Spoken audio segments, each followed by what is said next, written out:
Hello friends, स्वागत है आपका यूट्यूब चैनल ज्ञान बी 71 में। आज हमारी केमिस्ट्री की क्लास रहेगी 9th और हमारा आज का टॉपिक रहेगा वैलेंसी। वैलेंसी होती क्या है? Valency is the combining capacity of an atom. मतलब ये किसी एटम की कैपेसिटी होती है किसी अदर एटम के साथ कंबाइन करने की। केमिस्ट्री की फॉर्म में बोला जाए तो कंबाइन करना मतलब दोनों के बीच बॉन्ड बनने की। एक डेफिनेशन मैं आपको वैलेंसी की और बता देती हूँ, वो वाली आपको तब समझ आ जाएगी जब आपकी जो है ये पूरा टॉपिक जो है वो कंप्लीट हो जाएगा। और ये इसकी मेरे को सबसे इजी वाली डेफिनेशन लगती है, वहाँ से आप अच्छे से समझ जाते हो कि इसका सही अर्थ जो है वो क्या था। तो valency capacity of an atom to give, accept और share electron to achieve stable form is called it is valency.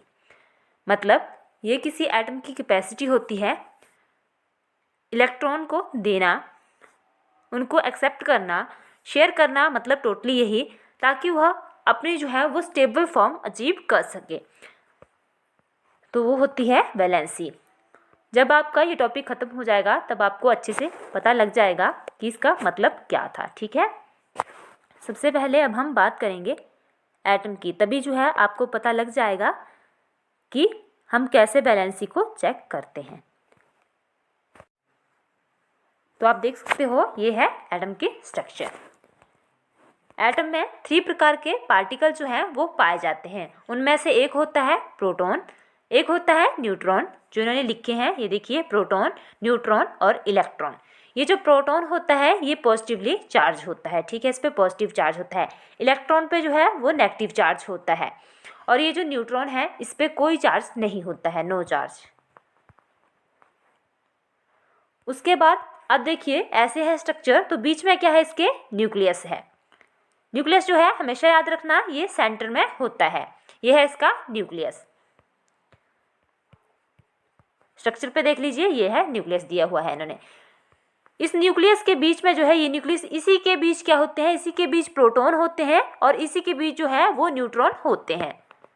तो आपने ये याद रखना है कि ये जो प्रोटॉन और न्यूट्रॉन होते हैं ये दोनों ही जो है वो न्यूक्लियस के अंदर होते हैं, और ये जो इलेक्ट्रॉन होते हैं वो न्यूक्लियस के बाहर होते हैं।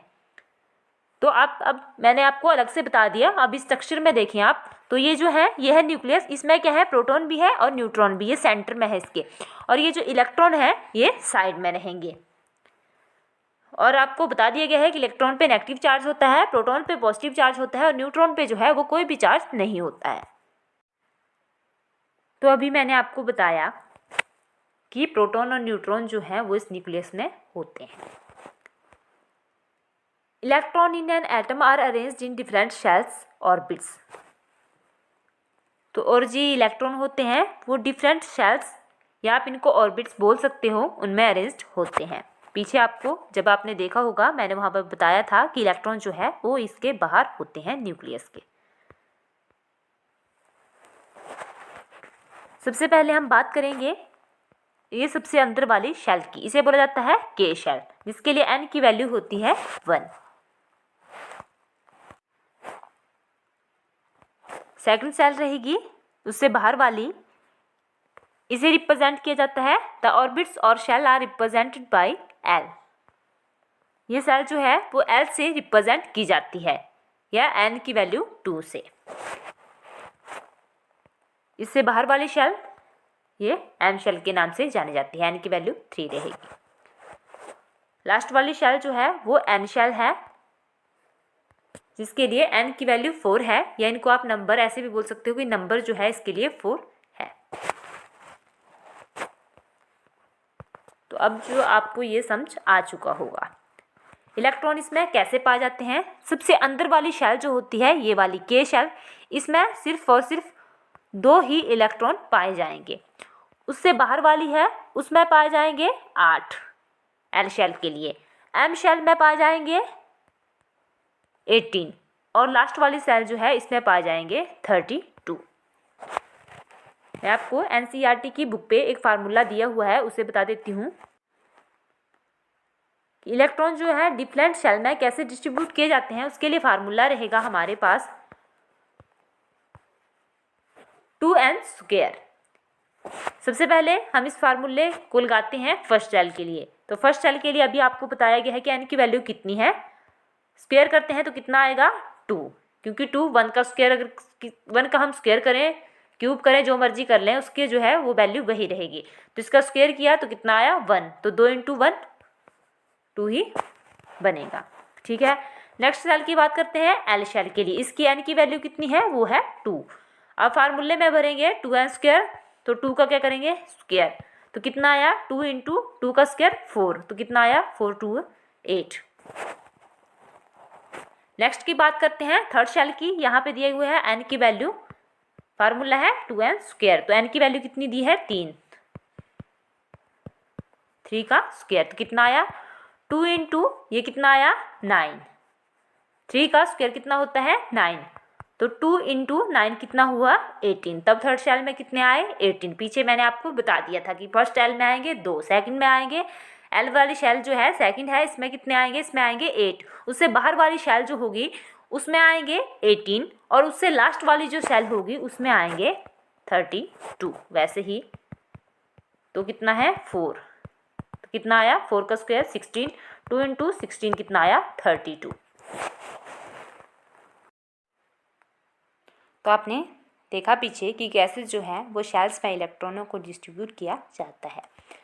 बैलेंसी पढ़ने से पहले हम करेंगे आयंस के बारे में, क्योंकि इससे जो है आपका बैलेंसी वाला टॉपिक बहुत अच्छे से क्लियर हो जाएगा। होती क्या है आयंस, होते क्या हैं वैसे तो आप सभी को पता होगा, फिर भी थोड़ा सा बता देती हूँ बेसिक सा। एन एटम और group of atoms which carries positive और negative charge is called ion.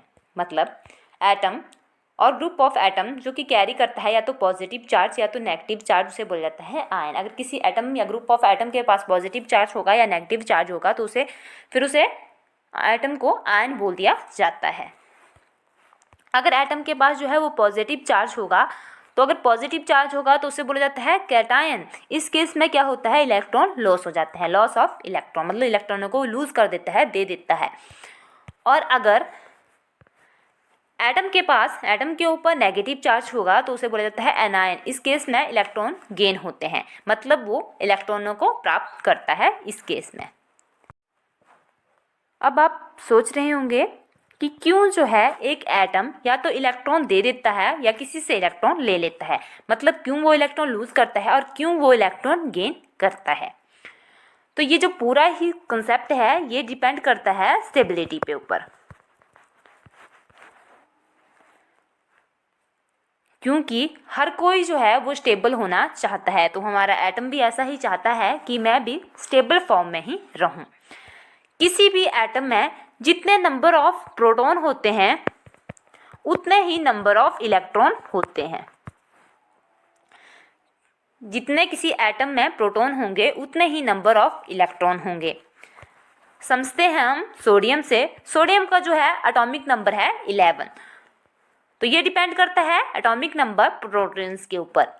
तो इसमें कितने प्रोटॉन हैं 11, तो जितने किसी एटम में प्रोटॉन होते हैं उतने ही इलेक्ट्रॉन होते हैं, तो इलेक्ट्रॉन भी कितने होंगे इसमें 11 ही होंगे। तो आपको अब पता चल चुका है कि ये जो सोडियम है इसमें कितने होते हैं, इसमें 11 इलेक्ट्रॉन होते हैं। अब स्टेबिलिटी जो डिपेंड करती है वो करती है ऑक्टेट रूल के ऊपर। ऑक्टेट रूल होता क्या है, किसी एटम के यदि आउटर मोस्ट शेल के अंदर 8 इलेक्ट्रॉन होते हैं तो उसे क्या बोला जाता है ऑक्टेट। मतलब वो एटम, अगर किसी एटम के आउटर मोस्ट शेल में 8 इलेक्ट्रॉन होंगे तो वो एटम जो है फिर स्टेबल हो जाता है। अगर किसी एटम के आउटर मोस्ट शेल में 8 इलेक्ट्रॉन नहीं होंगे तो वो जो है वो एटम स्टेबल नहीं माना जाएगा। इस केस में भी हम सेल्स में ही इलेक्ट्रॉन्स को क्या करते हैं डिस्ट्रीब्यूट करते हैं। ऑक्टेट रूल में हम देखते हैं कि सबसे पहले वाले शेल में 2 इलेक्ट्रॉन ही आते हैं जैसे पहले आते थे, उसके बाद वाले शेल में 8 इलेक्ट्रॉन ही आते हैं जैसे पहले आते थे। परंतु इसकी जो उससे बाहर वाली शेल होती है, जैसे कि एम शेल होगी, बाहर वाली शेल मान लीजिए ये पहली शेल हुई, ये दूसरी हुई, ये तीसरी हुई, तो तीसरी शेल में भी 8 इलेक्ट्रॉन ही आएंगे, ये हुआ ऑक्टेट रूल। उससे अगले वाली शेल में भी 8 इलेक्ट्रॉन ही आएंगे। मतलब इसमें ये देखा जाता है कि जो भी किसी एटम के आउटर मोस्ट शेल आएगी तो उसमें 8 इलेक्ट्रॉन ही होने चाहिए। तो ये जो ऑक्टेट रूल है ये 8 इलेक्ट्रॉन पे डिपेंड करता है, मतलब किसी एटम की आउटर मोस्ट सेल में जो है वो 8 इलेक्ट्रॉन ही होने चाहिए, चाहे वो उन्हें दे ले कैसे भी प्राप्त करे, परंतु उसके आउटर मोस्ट सेल में आने ही 8 इलेक्ट्रॉन चाहिए।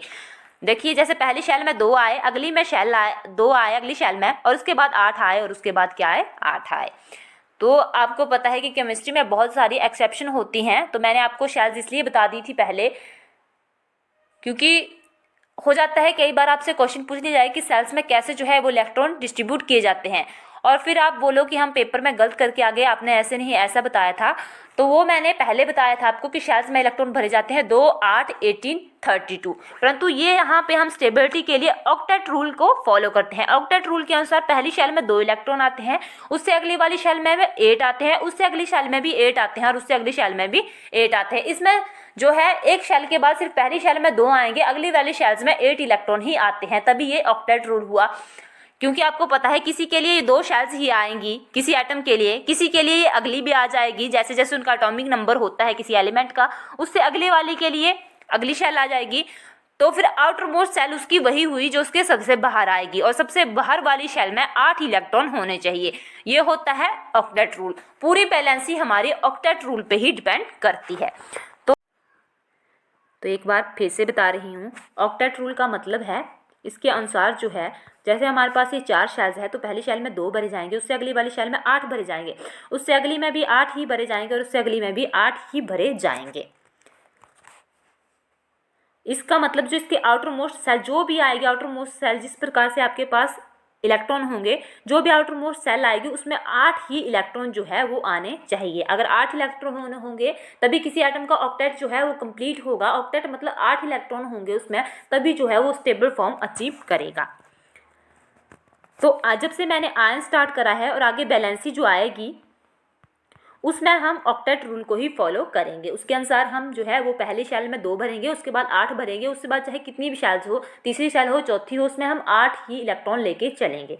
और उससे पहले जब मैंने आपको इलेक्ट्रॉन बताए थे कि कैसे डिस्ट्रीब्यूट किए जाते हैं शेल्स में, वो एक अलग बात थी। 2, 8, 18, 32 की फॉर्म में जो भरे जाते हैं वो एक अलग बात थी। उसका हमारे पास जब हम आयन यूज़ कर रहे हैं और बैलेंसी वाला टॉपिक कर रहे हैं तो इस वाली चीज़ का कोई लेना देना नहीं है, ये आपने याद रखना है। आयंस और जब बैलेंसी कर रहे हैं हम, तो हमने सिर्फ ऑक्टेट रूल को फॉलो करना है, वो है 2, 8, 8, 8। तो कृपया मेरी इस बात को ध्यान रखें और कंफ्यूज नहीं हो, क्योंकि आपको पता है कि केमिस्ट्री में कई प्रकार की एक्सेप्शन होती हैं, और ये एक अलग प्रकार का रूल है ऑक्टेट रूल, जिसके आधार पर हम आयंस के वाला केस भी करते हैं और उसी के आधार पर हम बैलेंसी वाला भी करेंगे। सोडियम का एटॉमिक नंबर होता है 11।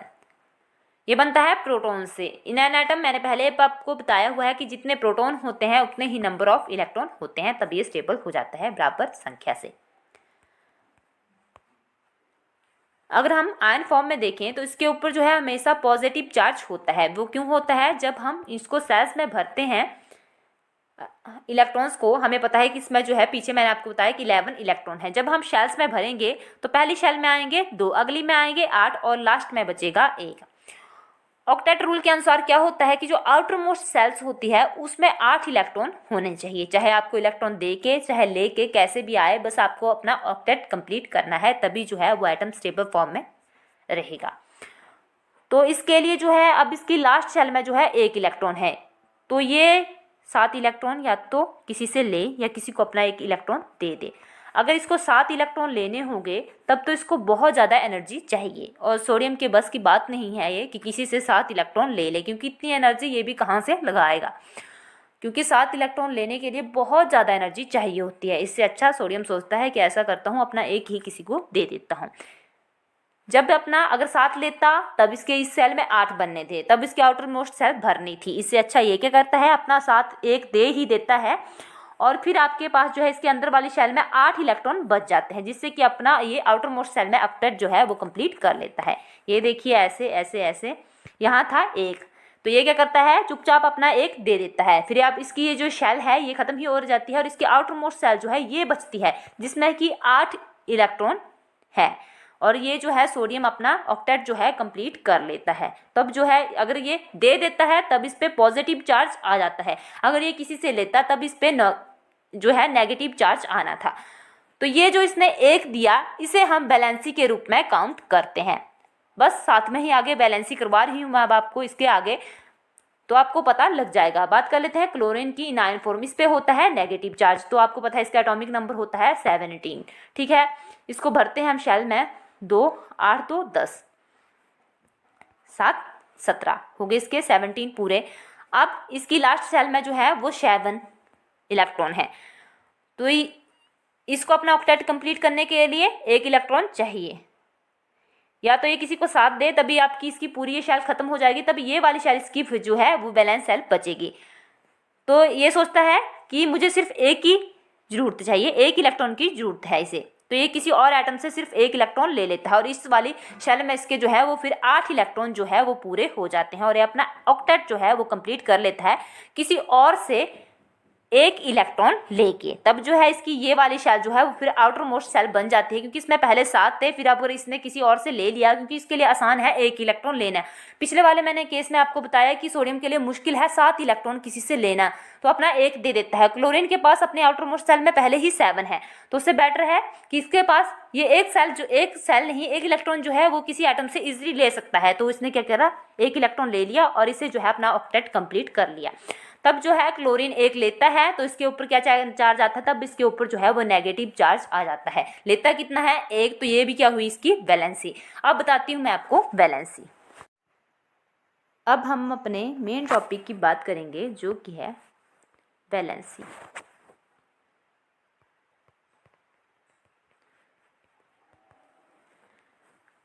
जिसको आंस का पूरा पता लग गया होगा, समझ आ गया होगा, उससे तो वैलेंसी निकालना बहुत ही आसान है।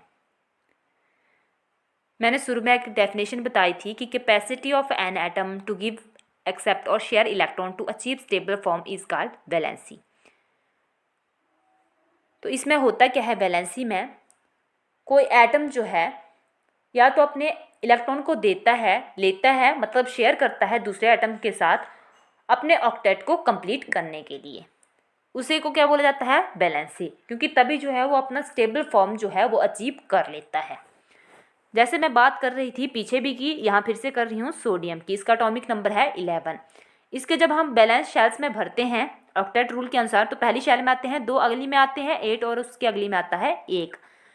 तो आउटर मोस्ट शेल में अगर 8 इलेक्ट्रॉन होंगे, बार बार बोल रही हूँ, फिर से बोल रही हूँ कि बैलेंसी का मतलब होता है कि अकॉर्डिंग टू ऑक्टेट रूल जो है वो किसी एटम की आउटर मोस्ट सेल में 8 इलेक्ट्रॉन होने चाहिए। अगर किसी एटम के आउटर मोस्ट सेल में 8 इलेक्ट्रॉन होंगे तब जो है वो स्टेबल हो जाएगा और हम उसकी वैलेंसी का भी पता लगा लेंगे। वैलेंसी होती है जो हम इसमें इलेक्ट्रॉन देते या लेते हैं किसी दूसरे एटम के साथ जब हम शेयरिंग करते हैं। तो यहाँ पे जो है इसके आउटर मोस्ट सेल में अब जो है हमारे पास 1 है। अब या तो सोडियम किसी से 7 इलेक्ट्रॉन ले दूसरे एटम से किसी से, या फिर किसी दूसरे एटम को अपना जो है ये 1 इलेक्ट्रॉन दे दे। अगर ये 7 लेता, पीछे भी समझाया, तो बड़ा मुश्किल होता है किसी के लिए 7 इलेक्ट्रॉन लेना, क्योंकि बहुत ज़्यादा एनर्जी चाहिए होती है।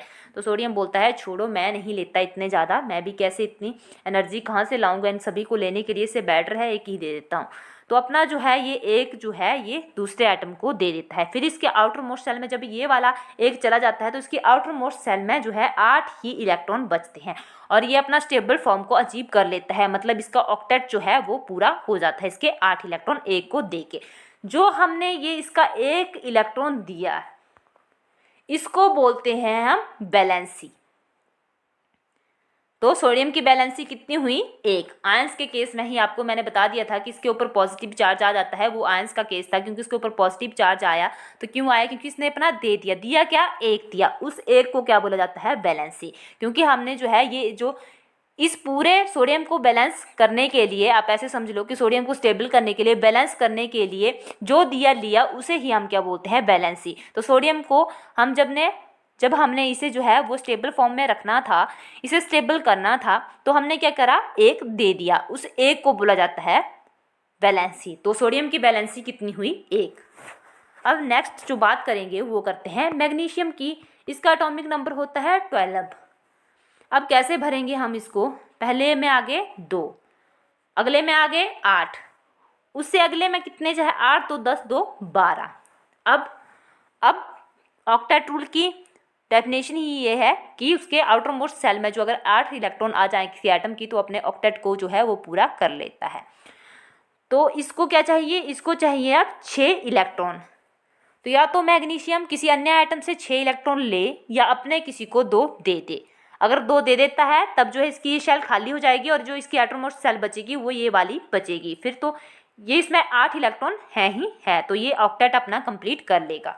तो वही बात आ गई, सोडियम की तरह ये भी सोचता है कि कौन जो है इतनी एनर्जी लगाए, कहाँ से इतनी एनर्जी लाऊंगा मैं कि इन 6 इलेक्ट्रॉनों को दूसरे एटम से ले। तो सबसे बेस्ट क्या सोचता है ये कि अपने 2 ही दे देता हूँ, इन 2 को ये दे देता है किसी अन्य एटम के पास। ठीक है, जब 2 देगा तो इसकी ये सेल जो है वो खत्म हो जाएगी और आउटर मोस्ट सेल कौन सी बचेगी, ये वाली बचेगी।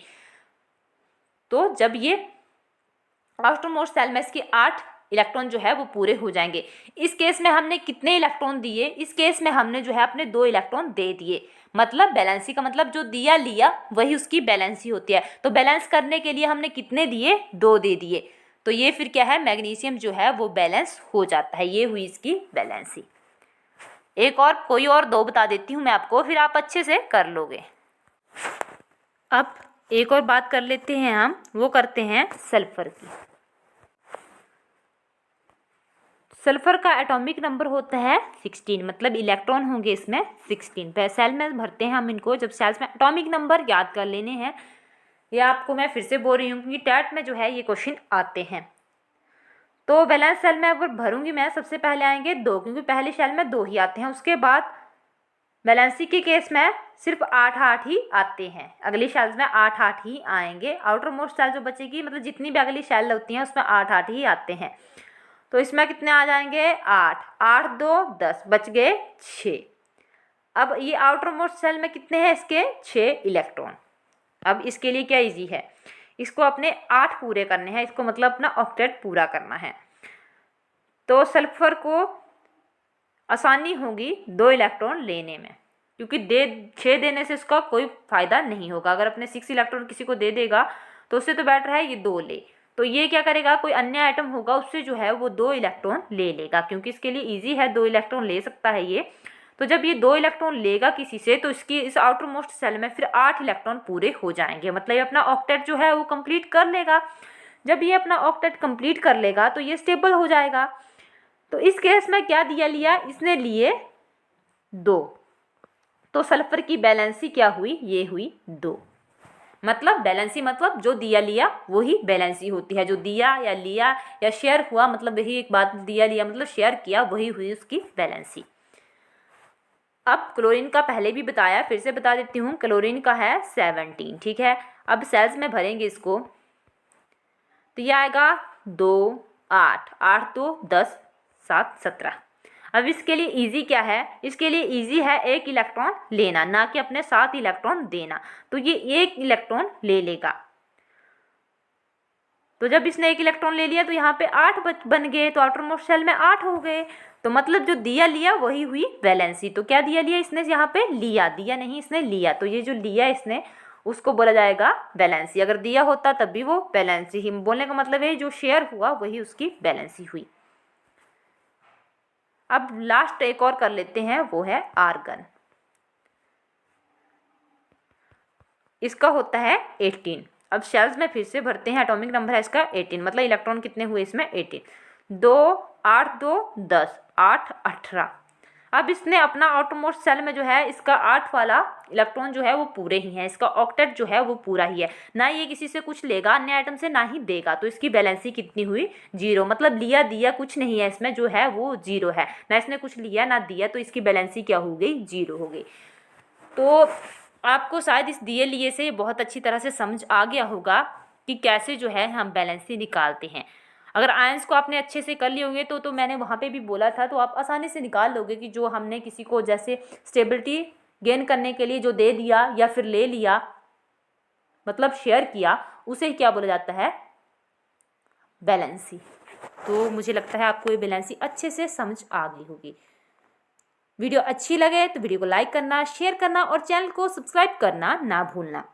और आपको आयंस का भी पूरा पता लग गया होगा कि क्यों किस पे क्यों पॉजिटिव चार्ज है, किसी एटम पे क्यों नेगेटिव है, तो वो आपको पूरा पता लग गया होगा और वहाँ से ही आपकी बैलेंसी भी क्लियर हो गई होगी। यहाँ पे आपके एक नहीं बल्कि 2 टॉपिक आपके क्लियर होते हैं इस वीडियो से।